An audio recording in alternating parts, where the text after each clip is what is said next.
দুধের সঙ্গে দইটা ভালো করে মেশানো হয়ে গেছে আমার, ভালো করে মিশিয়ে নিলাম। একটু লাঞ্চ নেই। এই যে এখন এখানে একটা স্টিলের সসপ্যান নিয়েছি। এর মধ্যে সসপ্যানটা একটু পানি ছিল না, ধুয়ে শক্ত করে ধুয়ে পরিষ্কার করে আর কি পানিটা ঝরিয়ে নিয়েছি, মুছে নিয়েছি। সবটুকু এর মধ্যে দিয়ে দিব। আসসালামু আলাইকুম বন্ধুরা, লাইলা কিচেন টুয়েলে আপনাদের সবাইকে স্বাগতম। বন্ধুরা কেমন আছেন? আশা করছি আল্লাহর অশেষ রহমতে সবাই ভালো আছেন। আলহামদুলিল্লাহ আমিও ভালো আছি। আজকে আরো একটা রেসিপি নিয়ে আপনাদের সঙ্গে শেয়ার করতে আসলাম। প্লিজ একটা লাইক দিয়ে পুরো ভিডিওটা দেখতে থাকুন। এখানে দুধ নিয়েছি 700 গ্রাম। মিষ্টি দই বানাবো বাড়িতে, খুব কম খরচে কম সময়ের মধ্যে মিষ্টি দই কীভাবে বানাতে হয় দেখতে থাকুন। দুধটা আগে থেকে গরম করে নিয়েছি, হালকা গরম আছে এখন।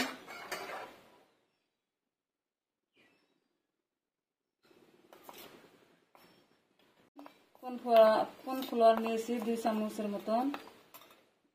অল্প একটু পানি দিয়ে এর মধ্যে অ্যাড করে দিব দুধের মধ্যে, খুব সহজে কম সময়ে যাতে বানানো যায়। ঠান্ডা পানি দিয়ে গুলে তারপরে ওর মধ্যে দিয়ে দিব।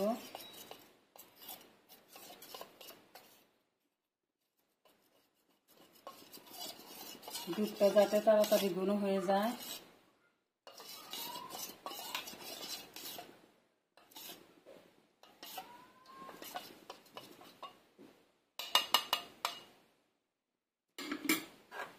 তার মধ্যে যে লাহে লাহে দিয়ে দিব।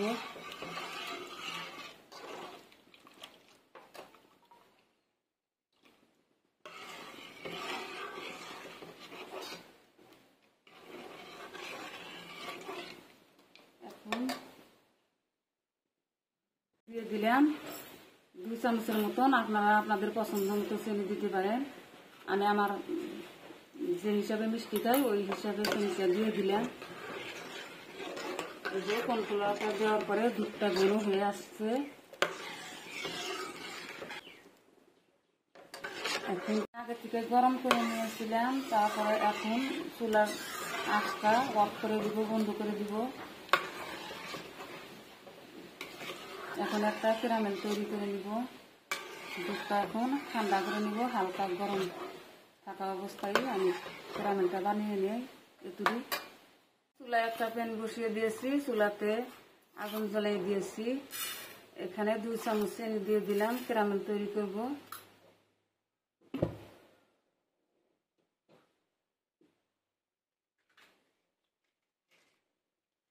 না, হালকা কালার আসার পরে নাড়াচাড়া করবো চিনিটা। এই যে চতুর্পাশে হালকা কালার এসে গেছে। এখন চিনিটা নেড়ে দিব।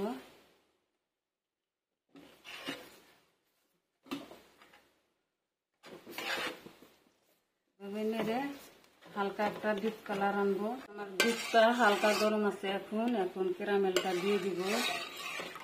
ক্যারামেলটা দেওয়ার সঙ্গে সঙ্গে কালারটা চেঞ্জ হয়ে গেল।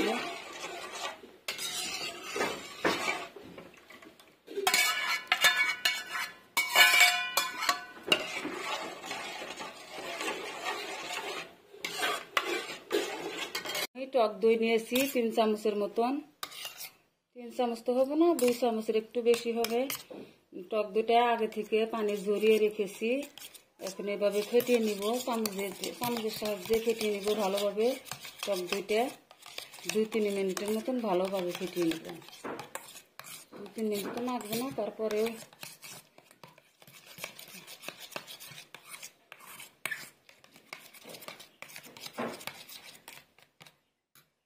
ভালোভাবে ফেটানো হয়ে গেছে। ক্রিমি ক্রিমি একটা ভাব আসছে, ক্রিমের মতন। এখন এর মধ্যে এই যে আমার দুধটা হালকা উষুম গরম আছে, একবারে ঠান্ডা হলে হবে না, গরম দুধ দেওয়া যাবে না।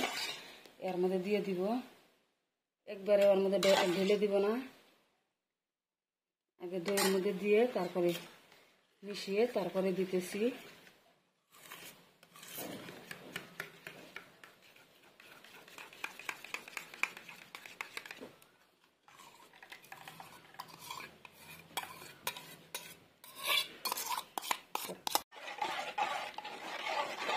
দুধের সঙ্গে দইটা ভালো করে মেশানো হয়ে গেছে আমার, ভালো করে মিশিয়ে নিলাম। একটু লাঞ্চ নেই, এই যে এখন এখানে একটা স্টিলের সসপ্যান নিয়েছি। এর মধ্যে সসপ্যানটা একটু পানি ছিল না, ধুয়ে শক্ত করে ধুয়ে পরিষ্কার করে আর কি পানিটা ঝরিয়ে নিয়েছি, মুছে নিয়েছি।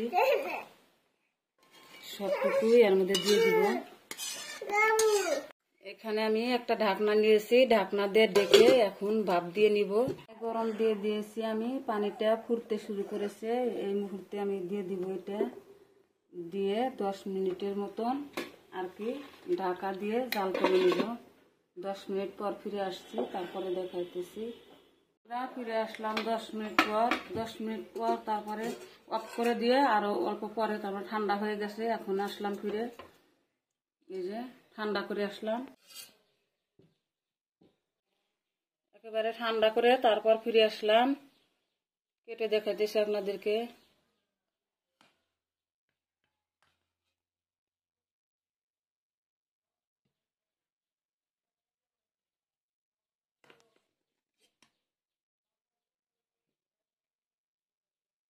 দশ মিনিটের মতন তারপরে ফ্রিজে থিয়ে দিয়েছিলাম, তারপরে ফিরে আসলাম। দেখুন কি সুন্দর জমে গেছে দইটা। ভিডিওটা যদি ভালো লাগে চ্যানেলটা সাবস্ক্রাইব করে পাশে থাকবেন, লাইক কমেন্ট শেয়ার করবেন। পরবর্তী ভিডিও আসার আগে পর্যন্ত ভালো থাকবেন, সুস্থ থাকবেন। আল্লাহ হাফেজ।